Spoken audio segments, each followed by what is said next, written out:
Good evening, everyone. Thank you all so much for joining us tonight. My name is Alex Ago. I'm the Director of Programming and Special Projects at the USC School of Cinematic Arts. And tonight I'm very excited to present a shorts showcase of documentary films made by Native American filmmakers. This is a collaboration of Outside the Box Office, Our Voices, the USC Visions and Voices Initiative, which is the Arts and Humanities Initiative at the University of Southern California, and the 14th annual LA Skins Fest. Tonight we have 6 short docs, and we're going to screen all 6 in a row. They run altogether about an hour. And then we have 6 filmmakers to discuss their work with us. The panel discussion to follow. The screenings will be moderated by Skorodin from the LA Skins Fest. This is the second of 3 nights that we have for the fall in conjunction with the LA Skins Fest. We're going to be presenting another evening of films on November 9th. So please mark your calendars and join us again in a couple of weeks. And I would also like to just remind everyone out there, especially for those who haven't been to one of our webinars before, that when it comes time to open the question and answer session to the audience, please write your question in the Q&A box that's in the bottom of your Zoom panel. And then we'll call on you individually to join us temporarily as a panelist. And if you would like to at that time, it would be great for you to turn on your video and ask your question live, or at the very least, use your microphone. And if you would like to do neither of these things but still have a question, you can always put in parentheses for the moderator to ask it on your behalf. Now, before we get started, I'd like to introduce my colleague, Stacy Patterson, who will offer us a land acknowledgement. Thank you, Alex. And thanks, everybody. Good evening. My name is Stacy Patterson, and my pronouns are she, her. I am the proud daughter of an enrolled member of the Ojibwe Nation of White Earth, Minnesota. And I also serve as a program manager for the Division of Media Arts and Practice here in the USC School of Cinematic Arts. I joined the organizers of tonight's event to welcome you, and I ask that you join me to acknowledge the land on which we work and teach, study, create, and build community. For those of us in the LA Basin, this is Tongva land. For those of you who may be connecting with us from elsewhere, I encourage you to visit nativeland.ca, a website that affords the opportunity for you to discover the original people, if you are not one of them yourself, on whose land you now reside. Beginning some 3,500 years ago, the Tongva moved into coastal Southern California, inhabiting what is now Los Angeles and well beyond. They thrived near their 4 sacred mountains and their 4 sacred rivers, including what was then the wild and free LA River. The Spanish, who began to settle in and colonize this area in the 1600s, brought conflict, violence, disease, and ultimately forced relocation, a policy the US government would take up as well and perpetrate long after, profoundly altering the lives of indigenous people. But this is not the complete story, and it certainly isn't the end of the story for this community and so many others. Tongva, like Native peoples everywhere, continue in the present. Theirs is also a story of hope and resilience and the transfer of knowledge that continues across generations in Native communities today. Like any of us, modern Native people love stories of all genres across all mediums. Honoring those who come before us does indeed acknowledge history, theirs and ours collectively. We honor the land that they stewarded with care, and in turn are called upon to expand our understanding of all Indigenous people, to learn and know that they continue to strive for self-determination, demand respect for tribal sovereignty, and the honoring of long-standing treaties. And because of all of this, and so much more. I hope that you will attend Native programming like tonight's whenever and wherever it is offered. As we gather again tonight, like we did last week, like we will on the 9th, I ask that we, Native or not, through the stories that we develop, the research we conduct, the courses we teach, that we imagine and create a present and a future that is perhaps not only less colonized, but a bit more indigenized. And I thank you for your time and for being here. Thank you so much, Stacy. That was wonderful. I'd now like to invite Ian from LA Skins Fest, who's going to be your host for most of the rest of the night. And he'll tell you all about what's coming up. So Ian, thank you. No, thank you, Alex. I appreciate it. I want to thank USC School of Cinematic Arts and Visions and Voices for partnering with us, as well as OCO TV, the Cherokee Nation Film Office, the Cherokee Nation of Oklahoma, for producing these incredible films and for screening them with us tonight. It's really important that we tell our own stories, that we have the opportunity to hire our own people, tell things through our own lens. And I just really appreciate the opportunity to have that, and I really appreciate USC, their forward thinking in terms of celebrating this. Just want to also thank Patricia Gomez, who's the executive director of the LA Skins Fest. She oversees the film festival. She is a USC graduate, and she is essentially the conduit for this. She's obviously just very busy with many projects that we do, and I'm just here because she's too busy to be here. But Alex, I can't thank you enough. Stacy, and also thank you for that. That was beautiful. But I'd like to just get on with the movies. And, again, I just really appreciate all the support and all of the support for the Native American community in general. So Alex, I really appreciate it. Thank you so much, Ian. Just before we get started, if all the filmmakers out there wanted to just quickly turn on their video and wave to the audience, I'd love to show everyone a sneak preview of the crowd. So excellent. Thank you all so much for joining us, and we'll see you in about an hour.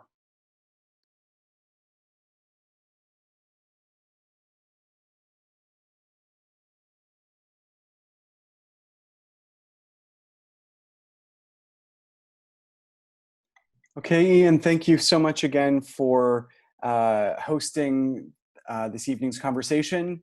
And thank you and Patty both for such a wonderful collection of films. I'll let you take it from here. Thank you, Alex. Yeah, it'd be great to have the filmmakers here. As much as I like to look at myself, and what I appreciate, I would like it if everyone could join us. Thank you guys so much again for your creativity, incredible work. What I would like to do is, really, let's start with food. I'm a big fan of food. I have a big love-hate relationship with fry bread. I don't know if everyone else has that same kind of issue as I do. Oh, yeah. There's a lot of, as this new generation, has an issue with it, as well as I do. The first one, Cooking with Chef Nico Albert. Jeremy, where did you find your subject, and what inspired you to make this film? It's great to, can you talk about that a little bit first, where how this inspired you, and where you found your subject? Sure. Well, the great thing about being in the community, we're making films in our community, as we've come to be friends with lots and lots of people who are fellow citizens, and Nico is without a doubt my favorite chef in Tulsa. She's has this unique place in the culinary world where she gets to be an ambassador for native foods, and it's just not a common cuisine. And people, she worked at this amazing restaurant for a while, and she was the head chef, and she was able to actually bring native foods to the main menu and create a conversation. Is something that maybe she mentioned in the film, or she's mentioned in the interview at least, is people don't know what native food is, right? And people don't understand what it is, and because we don't see it in the larger culture. But that's part of what her mission is to create conversations, because food is as she told us, is like the ultimate conversation starter. When everyone sits down to have food, they learn about each other. Mhm. And that is that's the important thing about cuisine. And Nico and a lot of us have been friends with Nico for a long time. We had actually planned on doing a cooking show, like a series of cooking show series just on chefs, and that kind of, the timing isn't right, so we decided to finally just do her story. That's fantastic. And then what I liked to seeing was, I always like seeing Native people in non-stereotypical scenes and settings. I really like seeing the heavy metal segment. Yeah. Can you talk a little bit about that? Why you included that in there? And Yeah, you know, absolutely. Nico is she has this, she's very edgy, you know what I mean? And that comes across in her everyday life. She's a punk rocker down to her core, but she also has this really nurturing side, and that's what's really important about when you talk about people in general, or just Native people. People have really broad interests, and I thought that the juxtaposition between food and this hardcore music seems not intuitive, right? But actually there's a lot in common there that we kind of, I don't know if you guys remember back to what she was talking about. There's an exchange when you're performing music and you're cooking for people. There's something that happens. It creates a moment of response from the people who you're interacting with, and so in that way, that's kind of what we were going for on that, because we don't get to feature heavy metal musicians too much, right. and and that's something that we admire about. She's fearless, and she's fearless in her mission as a chef as well, not only in her music. So that's kind of what we were thinking there. That's great, man. I really appreciate it. Thanks so much for sharing your work. Yeah. I want to move on to Kaladi, and I hope I'm saying that right, Britt. I really liked the piece. I drew comics growing up. I don't share them with anyone, of course, because they're not as good. But, and I just think that's so cool. Also, what she mentioned was she loves showing women with weapons. I really love that. Where did you find her? And talk about a little bit of inspiration behind the film. Sure. So the film is called Kaladi in Cherokee, and that's Kelly's Indian name. So we decided to name the story after her name. Kelly is just like someone in the community whose art, if you're from Tahlequah or if you're a Cherokee, I would bet, at least in Oklahoma Cherokee, Kelly's art. There aren't many young women doing what she's doing.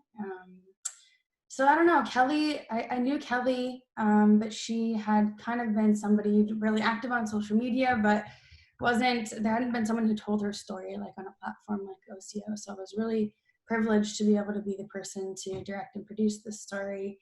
But yeah, the language is like something that I'm really interested in, language revitalization. Kelly's a definite warrior for our language, and it's something that's always in her work. So yeah, just these really, this year obviously has been a crazy one. A lot of movement happening, social and political upheaval, and Kelly's art really speaks to that as well. So yeah, like these strong female characters, women with weapons, the language. It was just something I was really excited to kind of put out and to show other Cherokees. Like, we have all sorts of different art. I think a lot of the time people think Native art, they think women with headdresses or sparkly ladies on horses, and that's just not an accurate depiction of a lot of our cultures, especially Cherokees.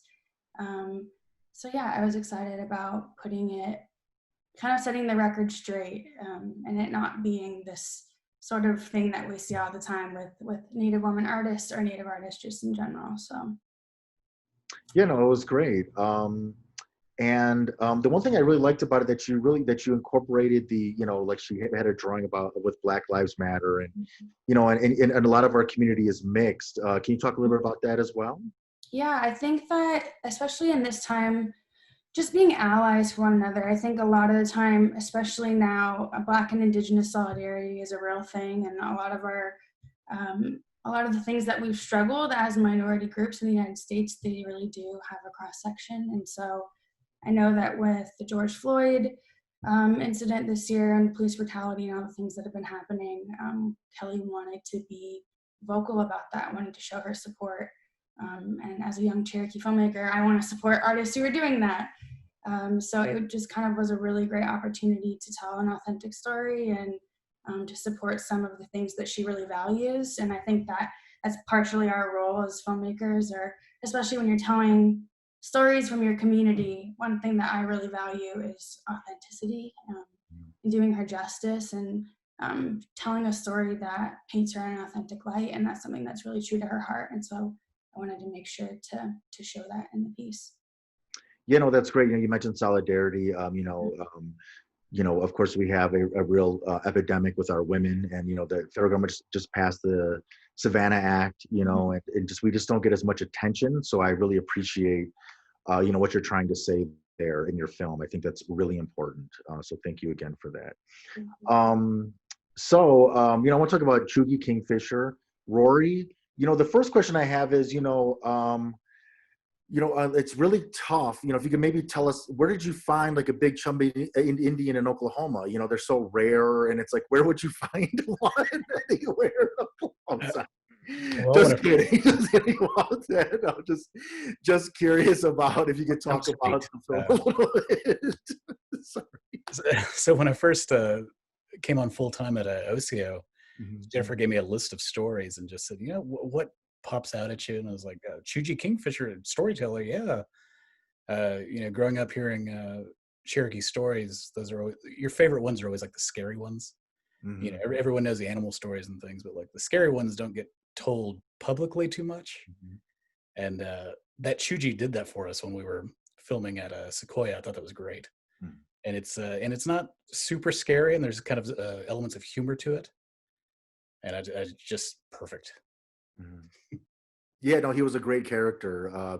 He had that both kind of like shyness from the camera, but also gravitated toward it and have a really great vibe in front of it. So that was really entertaining.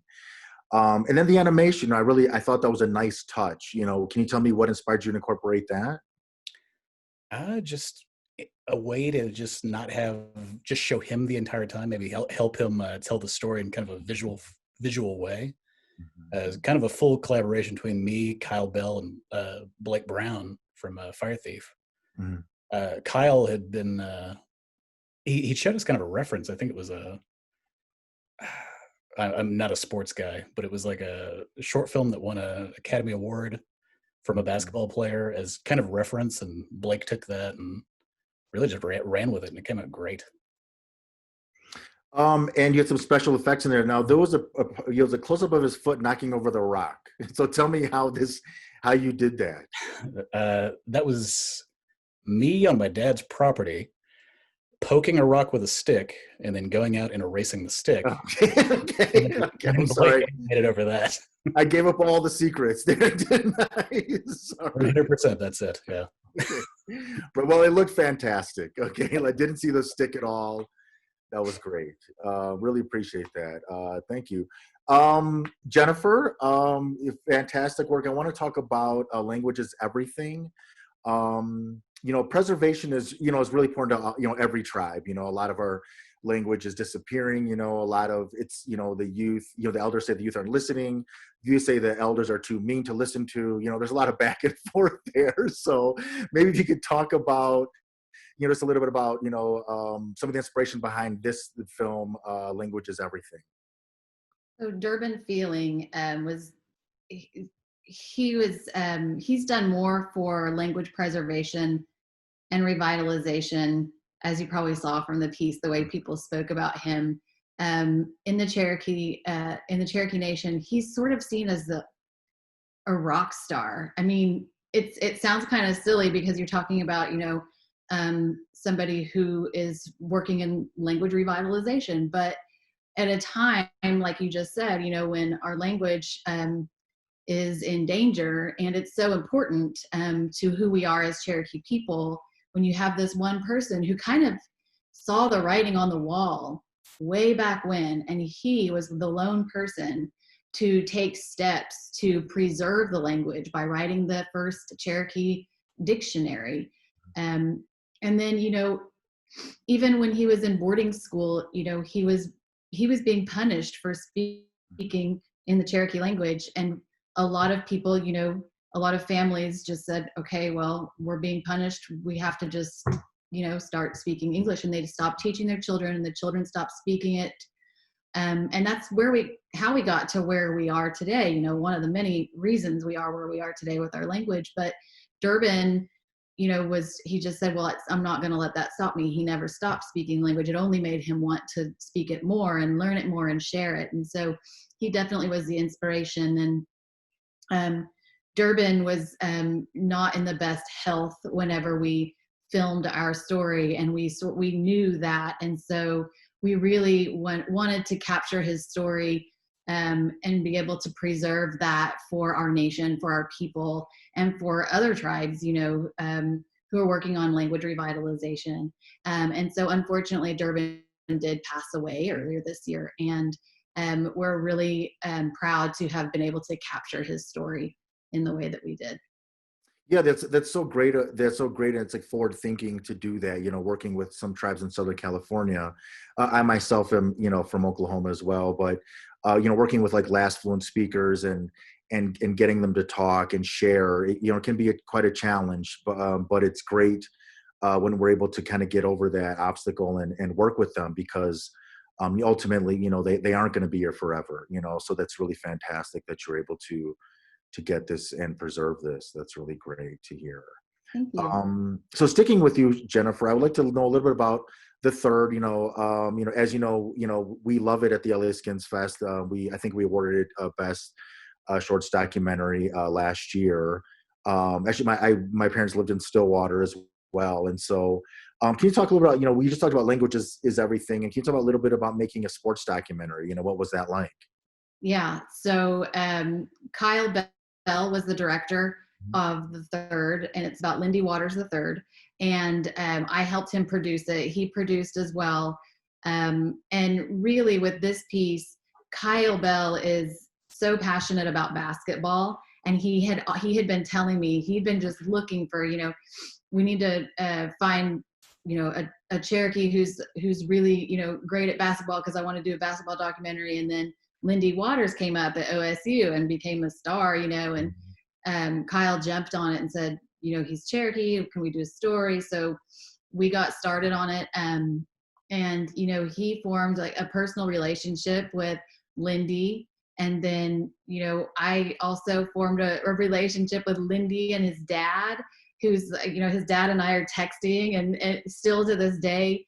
And so I think, really, when it comes to this story, Kyle Bell really was passionate about this, and he took this story and ran with it. He knew exactly what he wanted it to look like, and he just took the extra time and care to go sort of get those to get everything that he wanted to get to make this exactly what it looked like.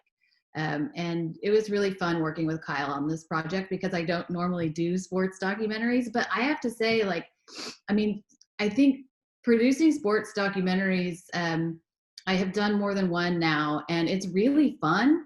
And I find that you can go a lot of different directions with sports documentaries. And I feel like I don't know, it's just like this different energy that they bring to the story that's really fun to be able to kind of ping off of. Yeah, I think that you speak of energy, I think just being on the court, really getting a kick out of cheers and the vibe out there, I think that really lends itself to a lot that translate well, in terms of, the lens and video and on screen. So yeah, no, I really appreciate that. We love that film. I wanted to actually, Leanne, I know you do a lot of the, background work and making sure everything is on the up and up over there. Can you talk a little bit about, what you do there and how important your role is in terms of making sure everything is, genuine and authentic? Well, thanks, Ian. I joined just about a year ago this month, and was really excited to be able to join the OCO team. I've done just kind of some little one-off things back and forth when I worked for Cherokee Nation, and they would contact me and say, can you get us in touch with this person, or can you help set this up for us or something? And so and they said, do you want to come do this full time? That was really exciting. So what I've done in this past year is it's a little bit of everything, but a lot of times it is just looking into the accuracy, or making sure, just as the others have talked about, being authentic in our storytelling. And I think one of the things that makes this a bit thrilling for all of us is that people think they know our story. They think they know, just because the Cherokee tribe is such an enormous tribe and is perhaps a little more well-known than some others, and they think they know us. They think they know our story, and we absolutely love those things like the Keladi story, or a Cherokee basketball player, or those kind of things that we can tell in our own voices that are surprising. The story you don't know is what we're always trying to hope that we tell, and to shake things up a little bit and let people know us through the stories that they didn't know yet. That's great to hear. You're quite valuable, especially in Los Angeles, as they're starting to try to tap more and more into our community. So you're going to be worth millions of dollars soon. So just be aware. So I hope they don't have you under contract too long there. Awesome. So be aware of we're that. There. Okay. Yeah, and and that's it. If you want to know any crazy Cherokee stories, I'm your gal. Okay. Yeah. Yeah. Don't share for free. Okay. You charge. No. Thank you for that piece of advice. I'll hold out. Definitely. Worth every penny. And Maggie, maybe you can tell us a little about OCO TV, some of the day-to-day, and just maybe some of the projects you guys are working on. And, and just, I think that's wonderful that, you guys, again, it's a forward-thinking thing to have your own, company that's, producing your own work through your own voice. And that's really important and very, as I said, very forward thinking. Yeah, it's very unique, and it's daily. I think it's like a daily affirmation and just practice and empowerment that we as Native people are telling our own stories, and not just, it's not like we just have a platform that we've created through OCO TV, but behind the scenes, like the people working at Fire Thief and with our production company. It's a Native-owned company, and we have Native people behind the camera. We have Native people doing sound. Like, it's just really incredible to see it all come together every day, working on that. So people behind the camera, people, writing the scripts and, getting the stories told. We're all just doing it. And so I think that that's something that people don't often think about, where the stories really originate and where they become, really, really, like, the meat of the story is always going to happen behind the scenes. Like, we're getting like the pretty package and what, makes it through the final cut, and that's what we're seeing, but we're not seeing what all the work that it takes to get there. And so to be able to work with a group of Native people daily, I love it. It's been incredible. Yeah, that's great to hear. And can you talk a little bit about some of the projects at all, or is that's Yeah, I don't know what day it is. We're wrapping. We premiered season 6, 3 weeks ago? And then we are, it's funny, like, we just premiered our season 6. We know all the work that's gone into it, but now we're like, our gears are already starting to turn for season 7. And so we're already thinking about new stories and where we're going to go with that. So there's never a dull moment. And it's the day-to-day it's a grind, but it's been fun. I can't believe we're putting together that we're be able to do this like over email. That's what I keep telling people. They're like, how's work going? And I'm like, well, we're putting a TV show together over email. So, but yeah, it's been incredible. And so some of the projects, they just, what do we have on our plate, Jen? I'm trying to think.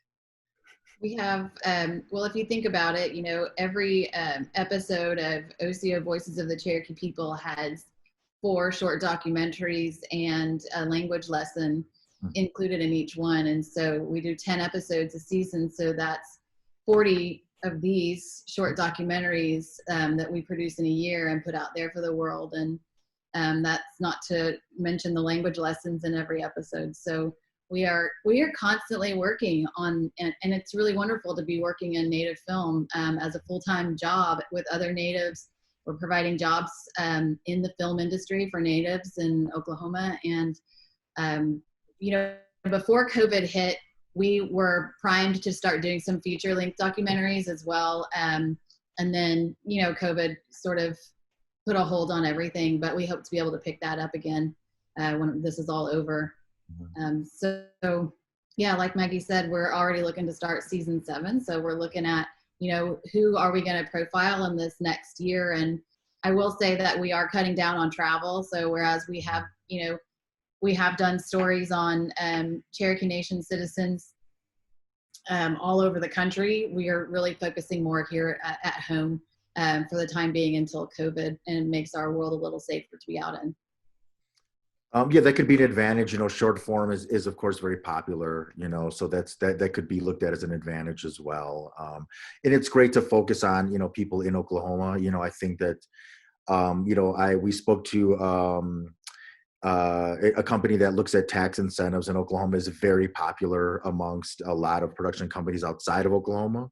And then just the open spaces, the small population, you know, has kept the numbers down. So I think it's become a very popular place to shoot in. So it's, you know, it's become the new hub, you know. So and LA's a mess. So no one wants to go there anyway. So I'm actually in Colorado myself. I've been there all summer. I was gonna say, a lot of people I know that are usually working in Los Angeles, when I'm on a Zoom meeting with them or wherever, they're like, actually, I'm working from home in North Carolina or wherever their home is because of LA being so bad.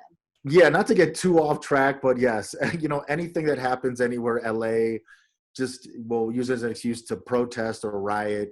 You know, the Lakers won and they had a riot. So, you know, any little reason to get outside and make a mess, I think is just kind of part of the culture there. So anyway, yeah, you know, I got to admit, I'm a little jealous. You know, my tribe has not crossed that video production company threshold yet.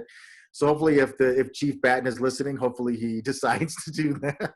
But anyway, outside of that, Alex, is it okay to take some questions from our audience? Absolutely. Let's bring over Carol to start with. So Carol, I'm going to welcome you over, and when you come onto the side of the webinar, just feel free to turn on your camera and turn on your mic if you want to ask your question live. You don't have to turn on your camera, but at least just try to use your mic to ask your question.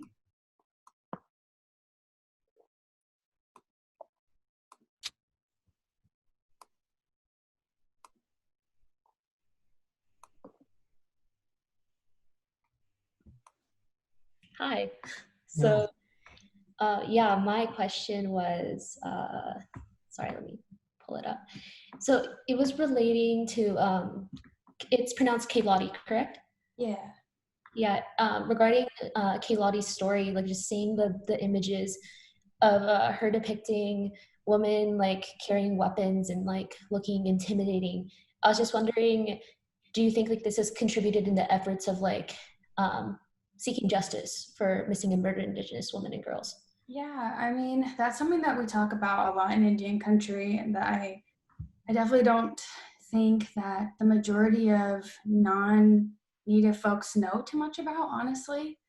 And there's a reason why so many women are missing and murdered, and these cases are not resolved. And there's no justice sought. So yeah, I mean, it's definitely a theme in Kelly's work because of the reality for Native women and what that looks like. But yeah, we talked previous to shooting this documentary and this interview about how important that was to her, and how instead of always hearing that narrative and although that is something that is happening in our communities, trying to show younger Native women that like we are strong. And one thing that Kelly did talk a lot about was Native women taking care of other Native women, and how that was something that she wanted to portray in the work too. So you see a lot of these strong female figures in her work, and that's kind of her imagining, you know, her hopes for the future, but also trying to show women that, you know, like we're strong and we're capable, and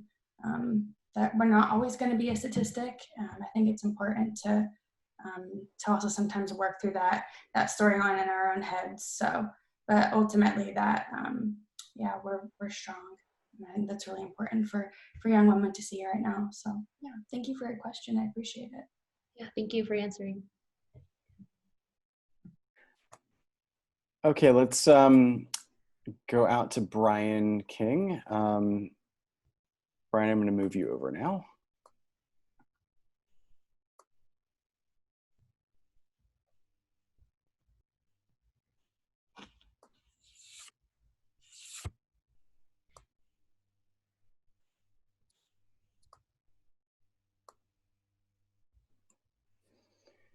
Are you with us, Brian? I can see you populating our panelist side.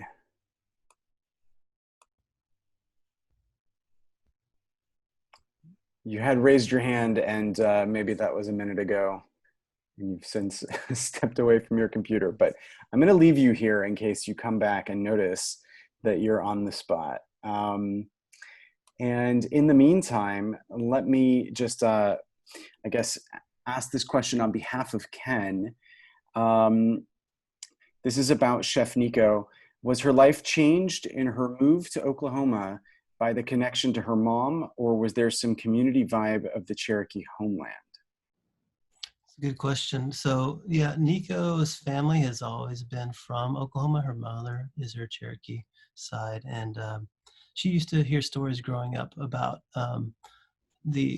back in Oklahoma, and had never really spent a lot of time there. And whenever they had the chance to move back to Oklahoma because of her father's job, it was totally it was just a strange coincidence in a lot of ways, because I don't think none of them had ever imagined the possibility of actually coming home. And you know, Nico was a teenager who was headstrong, and she wanted to make her own way, you know, but she also felt the call of her ancestors, you know. And when she came home, I think she was like, well, Oklahoma's kind of lame. I'm in this punk rock scene in Phoenix and stuff, and you know, partying. And she came home, and I think she discovered something that was missing in her life.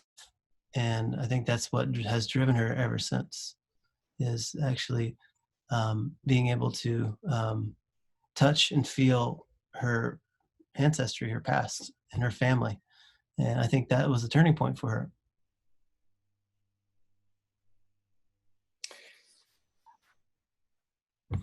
Brian, we'll give you one more shot at this. Oh, let me see. Okay, so, oh, well, Jeremy, Ken thanks you in the Q&A. Cool. Okay, so, well, if Brian doesn't want to jump on, I'll just move you back over, and I'll turn this back over to Ian.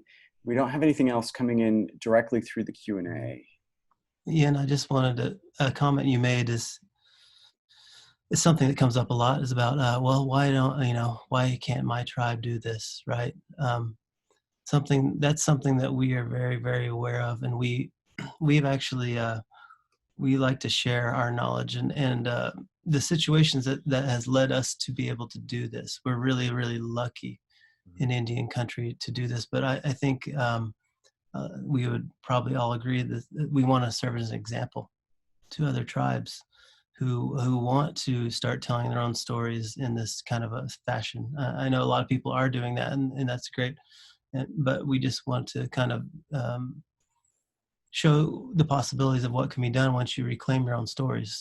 And so if anybody out there is of any community, you don't have to be Native, you know, tell the stories of your own community, you know, because it's valuable. And we didn't realize how valuable it was. We were like, this is going to be fun. We're going to make a TV show. and it'll last a minute, and then we'll be done. We'll go on to the next thing. Well, we did not realize what was going to happen whenever we started telling our own people's stories.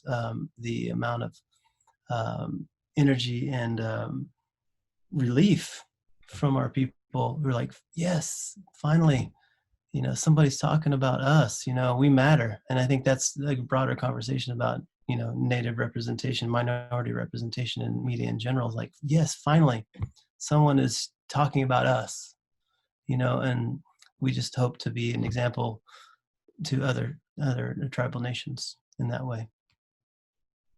No, I appreciate that, Jeremy. That's, that is important. Going off that, Leanne, speaking of that and just acknowledging how important culture preservation is, can you speak a little bit about that, how you feel about that as well? It's everything. And at the same time, it encompasses so many different things. We're a very diverse tribe. Mm-hmm. And I would imagine that is true for most other tribes as well. So when we're telling our stories and we're looking at, what can we do to stay true to our culture and our language and so forth, we do sometimes have, a core of people that we turn to for, is this correct? Is this going to be okay if we say this way? We try to be very, very sensitive to those kinds of issues, and as well as just seeking out people that are okay with telling that on camera and sharing their knowledge with us, which is one of the reasons that I think we've spent a lot of time doing stories on. We have within Cherokee Nation, a designated group of, I think there are probably close to 100 of them right now that we call Cherokee National Treasures. Unfortunately, many of them have passed on, but to become a Cherokee National Treasure, you have to be extremely skilled at some sort of cultural aspect, whether it is making art, whether it is language, whether it is some other cultural aspect that maybe it's plants or cooking or something that, and so we have designated each of these folks as Cherokee National Treasures, also with the idea that they teach and share the culture that they're so skilled in. And so we have made it a real point at OCO to be able to tell stories and continue to try to tell those stories as often as we can. So you'll see a lot of those people featured, and because we do feel so strongly about that. We also want to make sure that whatever that we are telling and sharing, we try to incorporate Cherokee language as much as we possibly can. I think you're going to see that even more coming up as season 6 progresses and as we move forward. So, if we don't share those things, they will be lost. If we don't preserve those things, they will be lost. Yeah, especially with language, using it really is the key, right? Is just studying in college or in high school or what have you, and is one thing, but actually using it and it being part of your day-to-day is really a big difference. So that's a big deal. Yeah, and something that Jennifer mentioned earlier about we have a segment that we didn't get into with any of the docs that we showed tonight, but we have a Let's Talk Cherokee segment every episode of OCO TV. And I just want to point out those are actually done by children who are students at Cherokee Nation's Genoquesti Immersion Language School. And so these are children whose parents have taken the leap of faith to put them into an immersion school that is, English stops at the door, taught exclusively in Cherokee language. And so they come out with their teachers each season and do little mini Cherokee lessons for us. So yes, it's a critical thing. That's great. Well, I don't think Alex, I don't know if we have any more questions, but I know it's getting late. It's going to be 10 where I'm at, so that means it's going to be 11 in Oklahoma. So I know that's late to me. Okay, so I don't know if we have any more questions, Alex. I mean, we're getting, I think, just sort of feedback Okay. from the people who have already asked questions. So maybe just if you'd like to take a look at that before we say goodnight. Let me see. I can. I'd be happy to bring back Carol. Let me just see if she's still there. If you don't mind, I could just talk Make really it. quickly about, there was a comment in here that one thing that I did want to point out before the evening is over is that because of the success that we've seen with producing this television show and these short documentaries, we, like Jeremy was saying, we thought we were just doing a TV show, and it has turned into, it was obviously, the moment the first episode aired, we knew it was a lot more than just that. And because of the success of that and working through filmmakers to produce this show, we saw that this is something that could be amplified. And so we started the Cherokee Nation Film Office as well. And it's the first tribally certified film commission under the AFCI umbrella. And what we're doing is we're trying to kind of make a ripple effect. It's like what we're doing here with OCO TV, we want to provide a platform for any Native American filmmaker, anybody who wants to be part of the film and television industries at any level. We want to help. And you don't have to just be Cherokee. It could be any a tribal member from any tribe. And our website, Cherokee.film, we're creating databases for Native American film crew, so that these film productions who are interested in hiring Native American crew, and there are a lot of them, will have one place where they can go and find crew members. And again, not just Cherokees only, it's any tribe.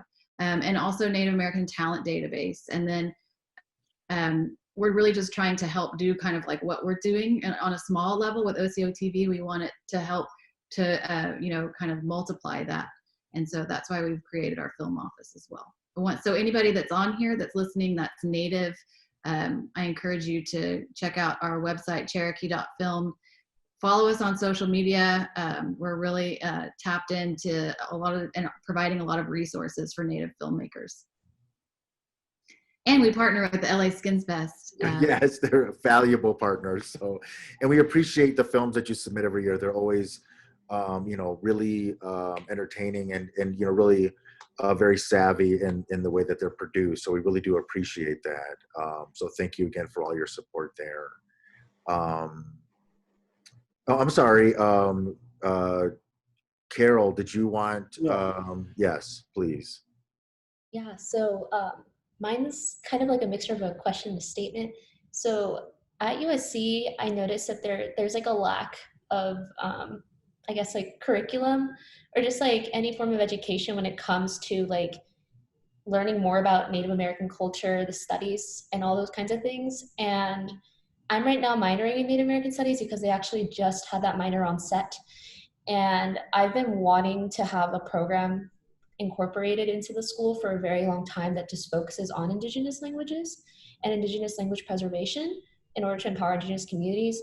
And I guess like my question, like that being said, like I mentioned within the Q&A that like I have family members that speak Quechua in Peru, but because all my family's from Peru. So that being said, like I identify as a Native American ally, and I'm just wondering like if like, because I'm creating an action plan to try to go through this process, and I'm working hand in hand with the Law and American Indian Studies professor here at USC, I was just wondering what recommendations all of you just may have like regarding like language preservation, making sure that it's not like what I've read like within like the history where even though like there people try to come in with good intentions to try to preserve Native American culture, it ends up being exploited, and that's the last thing I want to happen.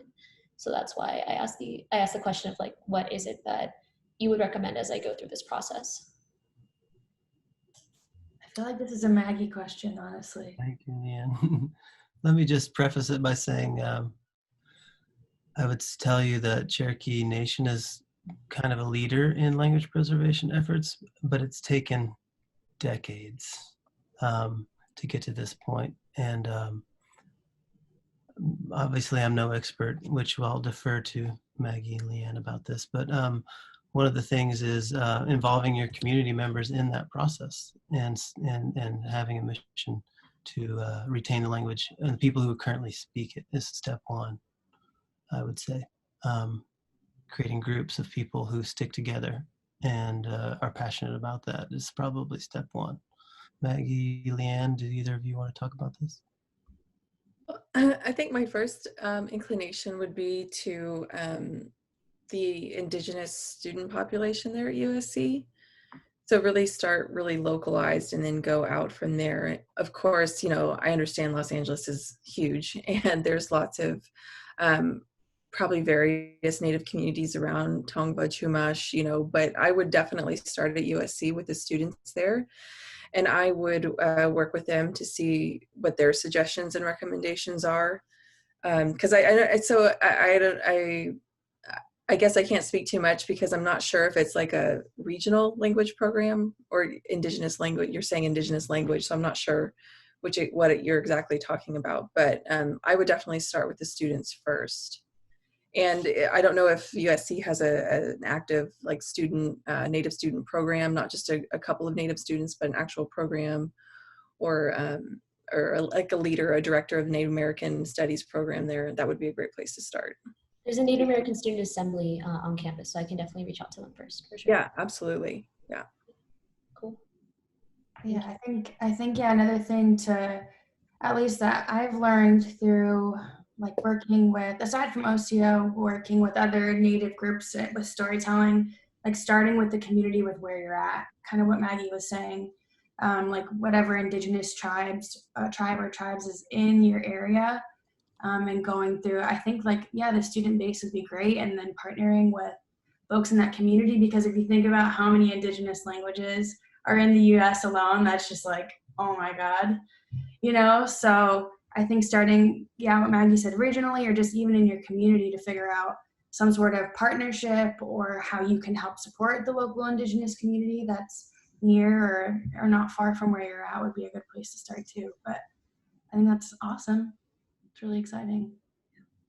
Thank you. I think to find other tribes might be a good use to you as well. Sorry, Stacy. I was just going to say real quickly, like, I think there's to Ian's point, a lot of people are interested in language preservation right now, a lot of tribes. And I think if you identified some folks who are doing it well and asked their advice, I think they would definitely be eager to help you. For sure. So maybe reaching out to certain organizations within the LA area first. Yeah, I honestly think like hanging out with the Indigenous kids on your campus, and like you said, that Native American group, and just seeing what their thoughts are on, you know, on that. And I'm sure, you know, there are students, Native students, who that passion is burning in their heart as well to work on saving whatever language is the one that comes from, you know, where they come from, you know. So I would definitely start there, and there's power in numbers. So definitely, I have reached out to them, and the thing is, like, they're very interested in like getting that like set up.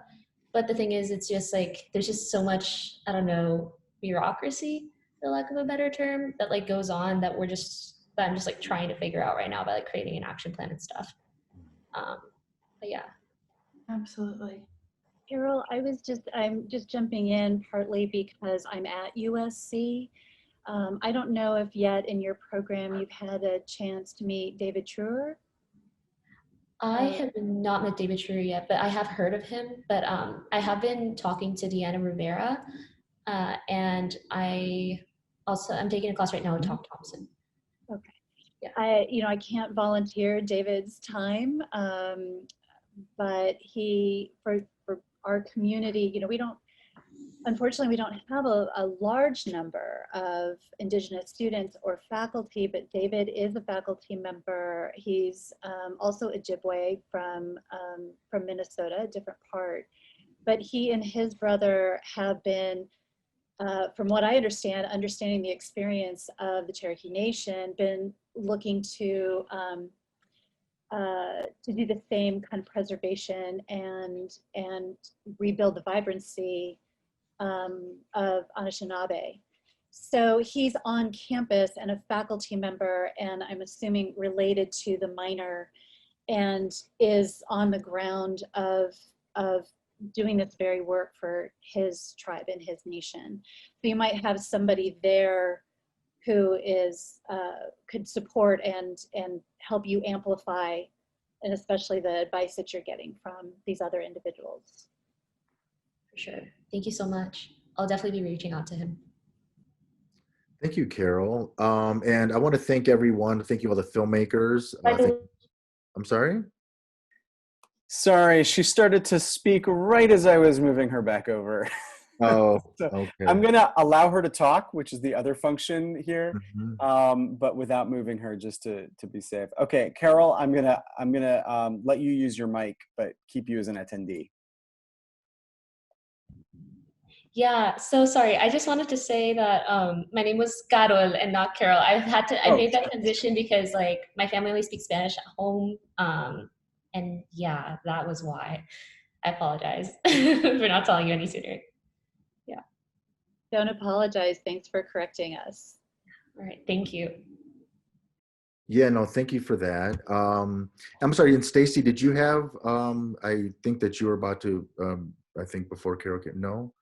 Okay, well, I really appreciate it. Thank you, everyone. I really appreciate the films, the filmmakers. Thank you for your time. Maggie and Leanne, I really appreciate you letting us know some of the background there. Jennifer, it's always great to see you. Jeremy as well. Great to meet you, Rory and Britt.